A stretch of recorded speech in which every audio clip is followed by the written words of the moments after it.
આવી જ કાલ અમે એટલા થાકેલા પણ એની ઈચ્છા બહુ જ હતી કે મારે પ્રાર્થના કરવા બેન આવો. કાલે અમે 8 વાગે પ્રાર્થના કરવા એના ઘરે ગયા. એવો ભાવ અંતરનો ઉમળકો આવો તાણી સાચા હૃદયના વિચારો તમારામાં ઉતર્યા. એટલે એવા ભાવ સાથે કર્મકાંડ કરજો, એવા ભાવ સાથે તમે ભક્તિમાં આવજો અને એવા ભાવ સાથે ગુરુદેવના કાર્યમાં જોડાજો તો અવશ્ય તમને એનો પુણ્ય ફળ પ્રાપ્ત થશે. એટલે હવે જો એવો એક દ્રષ્ટાંત આપું, કર્મફળ આપણને કેટલું બધું ભોગવવું પડે છે. તમે આ બધું કર્મ કર્યું એ તમારા ખાતામાં જમા થયું, પણ જો ખરાબ કાર્ય કરીએ એ પણ આપણા ખાતામાં જમા થાય. અને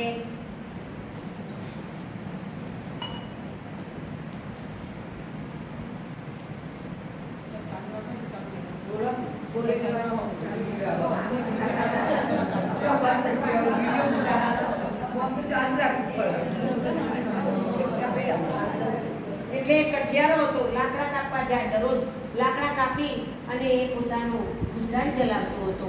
હવે એને પાસે એ કઠિયારાને તો બહુ પરિસ્થિતિ વિકટ હતી, પણ બિચારો ગામમાં જાય, વગડામાં જાય, લાકડા કાપી લાવી વેચી અને એમાંથી એનો ગુજરાન ચલાવે. હવે એની ભક્તિ કરવાનો ટાઈમ નહોતો બિચારાને, પણ એ મનમાં ભગવાનની આરાધના કરતો હતો. મનની અંદર એનો બહુ જ ભાવ ઊંડો હતો કે ભગવાનનો બહુ ઓતપ્રોત થઈ જતો.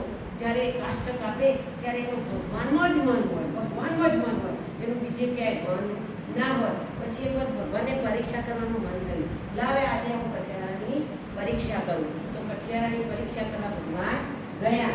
ત્યાં જ્યાં લાકડા કાપતા હતા એ સતી અને સાવિત્રીનું જે છે ને એમાં જ આવે છે. એમાં એ સતી સાવિત્રી એના પતિ માટે કેટલું બધું એને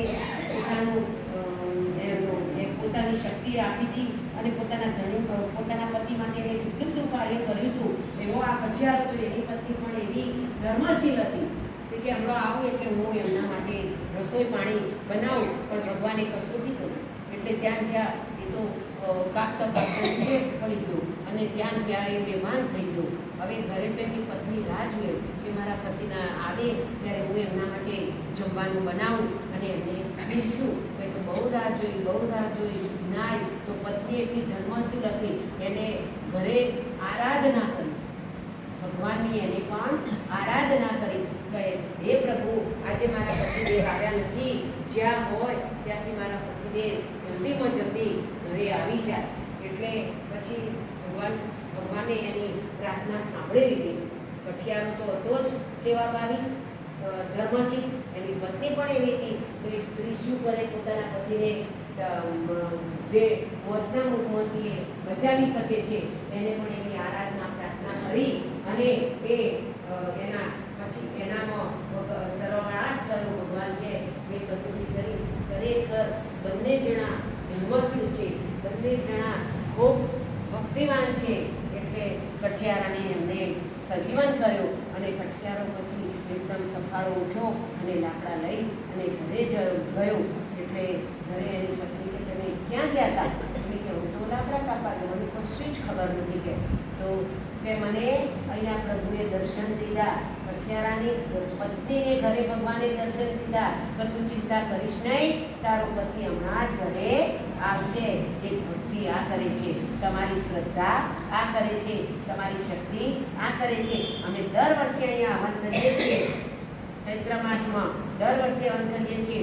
ત્યારે આ પંખો અહીંયા જ અમે બેઠેલા, બધા જ બંધ. જ્યારે હવન ચાલુ થાય એટલે તો પંખા બધા જ હોય, પણ સાક્ષાત પંખો બંધ થઈ ગયો.